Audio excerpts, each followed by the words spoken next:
Government model high స్కూల్లో సంతపేటలో social studies టీచర్గా work చేస్తున్నాను. నా పేరు పి వెంకటేశ్వరరావు.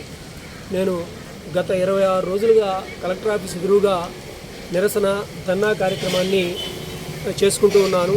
నాకు ఏ రోజు 2 సంవత్సరాల నుంచి నేను పోరాడుతూ ఉంటే అర్జీల మీద అర్జీలు, దాదాపు 40 అర్జీలు అందరికీ ఇస్తే డిప్యూటీఓ గారికి, హెచ్ఎంకి, డిప్యూటీఓకి, డిఓకి, కలెక్టర్ గారికి అందరికీ దాదాపు 40 అర్జీలు ఇస్తే నాకు ఏ కొంచెం కూడా న్యాయం జరగలేదు.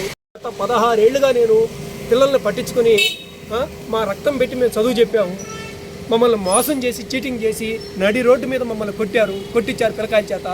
మాకు న్యాయం చేయకపోగా మమ్మల్ని అవమానిస్తున్నారు. పరిష్కరించకుండా సమస్య పరిష్కరించామని చెప్పేసి మెసేజ్ పెట్టారు.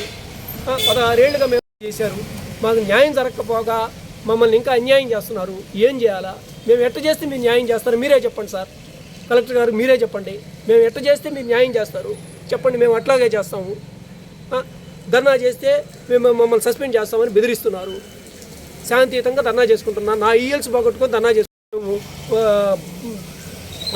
నేను నా మిస్సెస్ రోజు తగ్గు పెట్టుకుంటున్నాము. నా బిడ్డ అన్యాయం అయిపోతుంది. నా బిడ్డ ఆహారం తినడంలే, తినకపోయినా పట్టించుకోవడంలే, ఆమె చదవకపోయినా పట్టించుకోవడంలే. ఏంది? మేము 16 ఏళ్ళుగా సిన్సియర్గా డ్యూటీ చేసినందుకు ఇది ఒక శిక్ష మాకు. అందరినీ చేయమనండి. మేము నడి రోడ్డు మీద కొట్టించి పిల్లకాయ చారు కొట్టించి మాకు ఎందుకు ఈ శిక్ష? టీచర్స్ డే రోజున మాకు న్యాయం చేయండి. ఏం చేయాలి? మా తలకాయ పిచ్చి పట్టిపోతుంది. మాకు ఏం అర్థం కావడం. మేము చేసిన తప్పేంది? పిల్లకాయలు పట్టించుకొని 16 ఏళ్ళుగా చదువు చెప్పడమే మేము చేసిన నేరం. ఇదేనా మేము చేసిన తప్పు? న్యాయం చేయండి. అర్థం కావడం లేదు.